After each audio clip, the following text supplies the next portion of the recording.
Hey everyone, and welcome to this lecture. So, the focus of this lecture is what we would call Christology.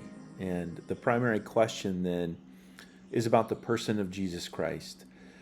So, we get our information about who Jesus is, what he said, what he did, and the testimony of his life, his death, and his resurrection. We get them from the four Gospels primarily. And then we also have Paul's letters and some things that really aren't about his life and ministry, but are giving an interpretation of Jesus' death and resurrection. So as we get further away from the time of the biblical writers, and as Christianity begins to grow, they begin to have questions about who Jesus is. And one of the things to think about is, again, social imaginary. What is the philosophical world in which Christianity is spreading in the Roman Empire, and the significance of Greek thought in how people understand reality? And so they begin to ask questions about Jesus, specifically in relation to his divinity and his humanity. Was Jesus fully divine? Was he primarily divine? Was he fully human? And you have to put this in the framework of a group of people who struggle with the relationship between the two. In Platonic thought, the body and the material it changes, so it's kind of less real. Whereas the divine, or the forms, as we talked about in the last lecture, that is the more real. And so you'll begin to see people struggle with the relationship between these two things, and they'll want to emphasize one over the other. And so that leads to what we would today call heresy, or different ways of thinking about who Jesus is. And this is forcing the church to have to answer this question. And this is where we get doctrine. This is where we get the creeds. One way to think about this is we need our heretics, because our heretics, the people who start believing different things, force us to kind of think back on what it is we actually believe.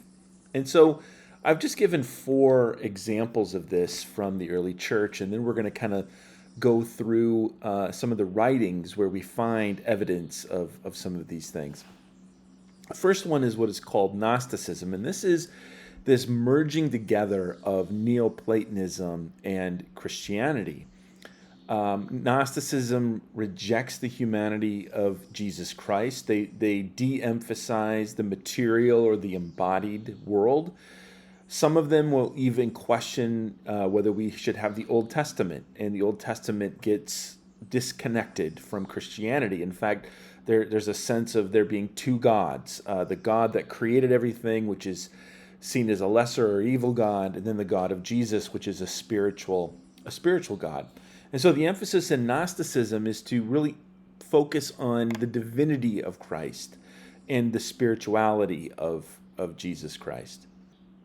And the Docetists also deny the humanity of Christ, and we'll read a couple examples of this here in a few minutes. The Ebionites, on the other hand, is a perspective that held on to its kind of Jewishness.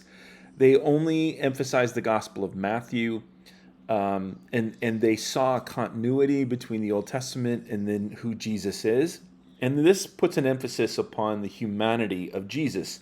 And we'll read an example of that here in a minute. And then we have the adoptionist positions. And this can be a whole group of different beliefs. But what they argue is that Jesus, the person Jesus of Nazareth, was a human being, fully human, grew and developed like any other human being. Some suggest that, Jesus was the child of Mary and a Roman soldier. Some suggest that Jesus is the natural child of Joseph and Mary. But the emphasis here is that Jesus is a human being who then gets adopted by the divinity, the Son, or think about his baptism and the coming of the Holy Spirit. So, and then it leaves him at his death. And again, what you have to think about is, in the ancient world, they struggled with this idea that God would suffer. So when Paul talks about the cross being a stumbling block for Jews and foolishness to the Gentiles. There's the emphasis here on divinity dying such a terrible, horrible death or suffering. And so one adoptionist position believes that the Holy Spirit or the divinity of Christ leaves him as he's dying, and so it's the human Jesus who dies. Another one emphasizes that it wasn't Jesus at all who was crucified. It was Simon of Cyrene, and we'll see that here in a little bit.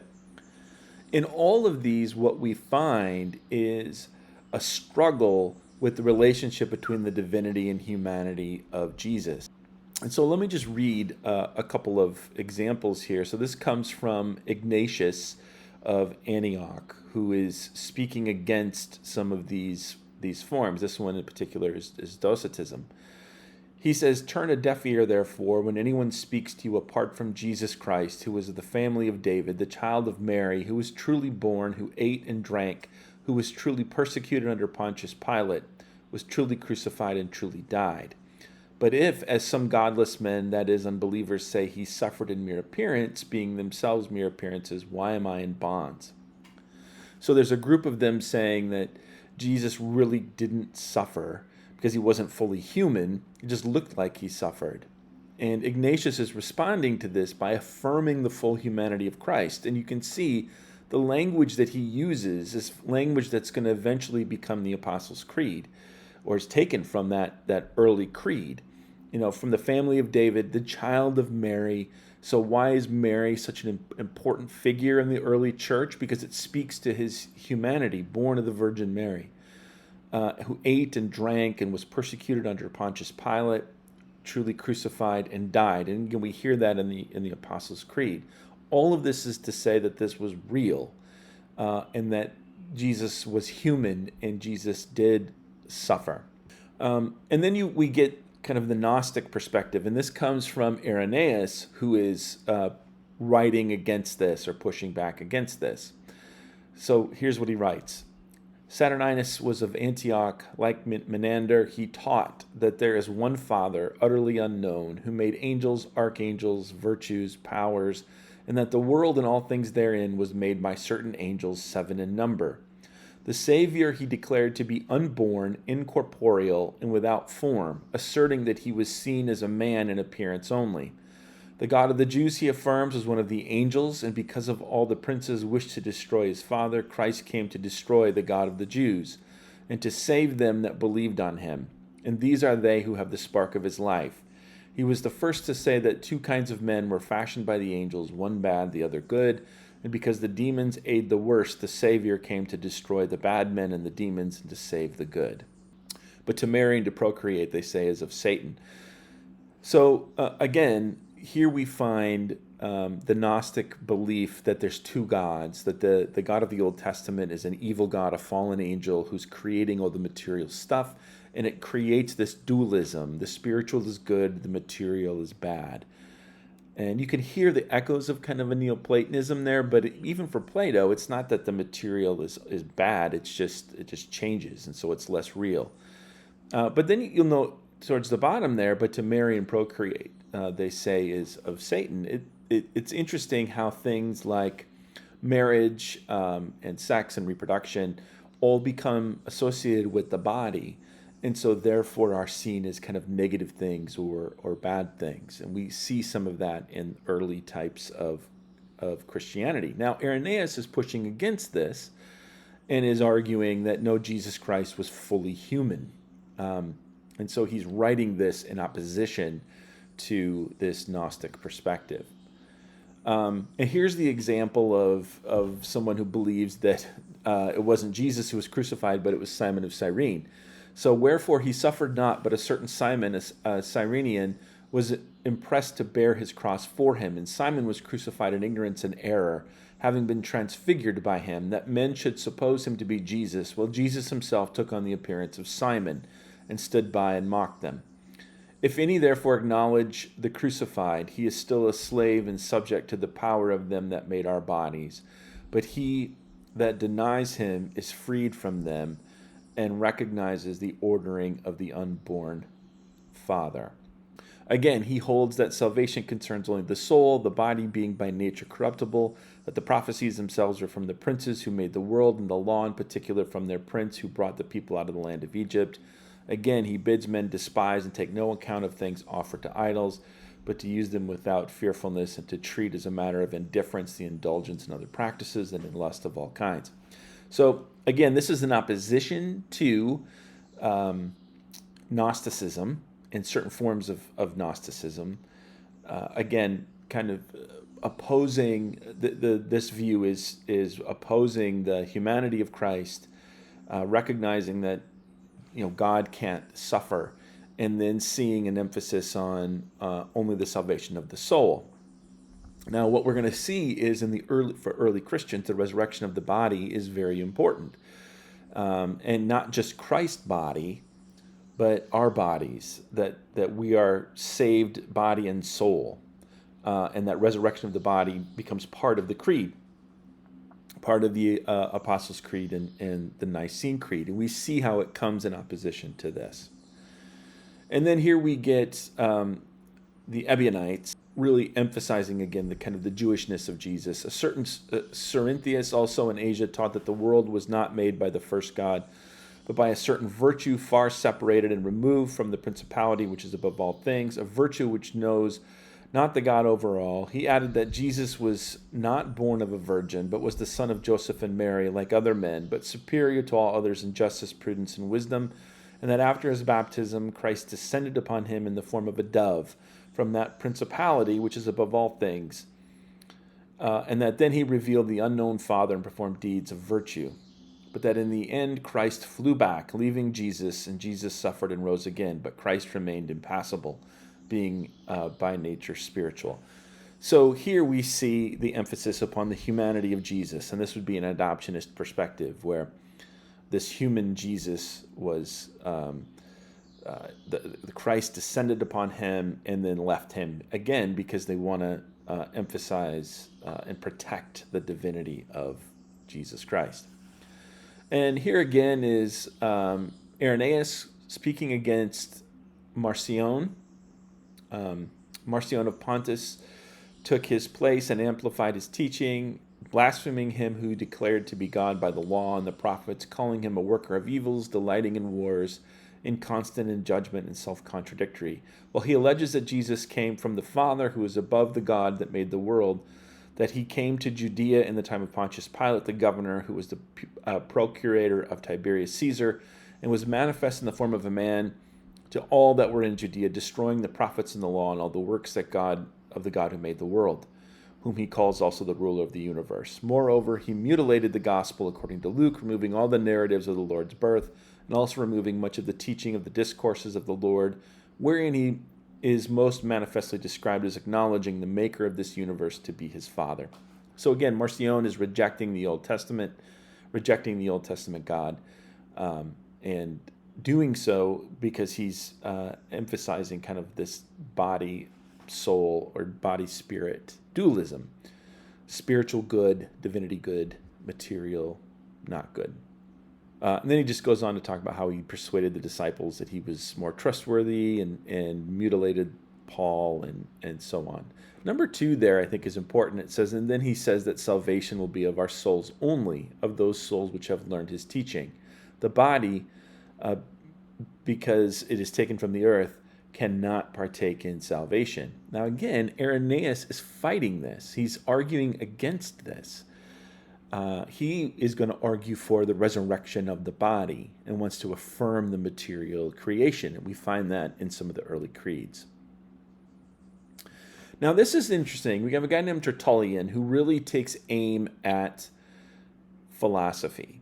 And the problem that he sees is the way in which philosophy gets wrapped up in thinking about theology. So he writes this: "It is this philosophy which is the subject matter of this world's wisdom, that rash interpreter of the divine nature and order. In fact, heresies are themselves prompted by philosophy. It is the source of aeons, and I know not what infinite forms in the trinity of man in the system of Valentinus. He was a Platonist. It is the source of Marcion's better God, better because of his tranquility. Marcion came from the Stoics. Again, when it is said that the soul perishes, that opinion is taken from the Epicureans. The denial of the restoration of the flesh is taken over from the universal teaching of the philosophers. The equation of matter with God is the doctrine of Zeno. And when any assertion is made about God of fire, then Heraclitus comes in. Heretics and philosophers handle the same subject matter, both treat of the same topics. Whence came evil and why? Whence came man and how? And a question lately posed by Valentinus, whence came God? So he's criticizing the use of philosophy and the way in which Greek philosophy was being used to interpret and do theology, and his argument is this is where heresies come from. Now, just to summarize, I think it's important to see the response that these early Christians are giving. They're emphasizing the unity of the two testaments, so Irenaeus does this. The Old and the New Testament are the same God. The God who creates is also the Father of Jesus Christ, and emphasizing creation out of nothing and emphasizing the resurrection of the body. Tertullian challenges the use of Greek philosophy, but also affirms the resurrection of the body. And again, we have to see that the primary issue here is the relationship between the material and the spiritual. How do we make sense of this relationship? And we can see the beginnings of this old Roman creed. And so the Roman creed were questions that were used for baptism. So people would prepare to be baptized around Easter time, and they would do their preparation during Lent. They'd be asked these questions. Do you believe in God the Father Almighty? Do you believe in Christ Jesus, the Son of God, who was born by the Holy Spirit from the Virgin Mary, who was crucified under Pontius Pilate and died and ascended to heavens and so on? Do you believe in the Holy Spirit and the Holy Church and the resurrection of the flesh? These were questions that were asked at baptism. This becomes the Apostles' Creed, reflecting the ancient beliefs that these early Christians give to these different forms of heresy. And here we have the Apostles' Creed. I believe in God the Father Almighty, creator of heaven and earth. I believe in Jesus Christ, his only Son, our Lord, who was conceived by the Holy Spirit and born of the Virgin Mary. Again, why emphasize Mary? Showing that he was born, he's fully human. He suffered under Pontius Pilate. He's fully human. He really did die and was buried. And he descended into hell. It's an interesting phrase because it's really saying he died. He was really dead. And the third day he rose again from the dead. He ascended to heaven and is seated at the right hand of God the Father Almighty. And then I believe in the Holy Spirit, the Holy Catholic Church, the communion of saints, forgiveness of sins, and the resurrection of the body. So you see that line there. Now again, at the very beginning, what is it doing? The same God who is the creator of heaven and earth is the Father of Jesus Christ. And so the Apostles' Creed, this is what it's doing. It's combating some of these early forms of heresies. Now, there's more to say about who Jesus is, but that comes in the next lecture as we talk about Arius and then the development of the Nicene Creed, and really kind of wrestling again with who is Jesus and who is Jesus the Son in relationship to God the Father.